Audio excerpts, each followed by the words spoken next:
প্রাক্তনীদের বরণ পর্ব চলছে। প্রাক্তনীদেরকে বরণ করে দিচ্ছেন আমাদের ক্যাম্পাসের হেড স্যার আলমগীর স্যার এবং শামীম স্যার।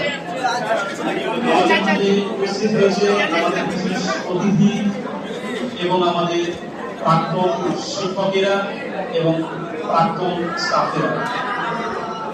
আমরা সবাইকে মিশনের পক্ষ থেকে সাদর আমন্ত্রণ জানাই।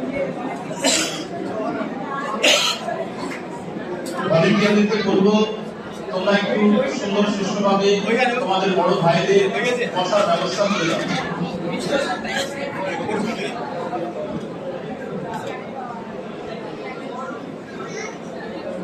আমাদের বরণ পর্বের কাজ প্রায় শেষের দিকে। বরণ পর্ব শেষ হলে আমরা মূল অনুষ্ঠানের দিকে এগোতে থাকবো। সুতরাং সকলে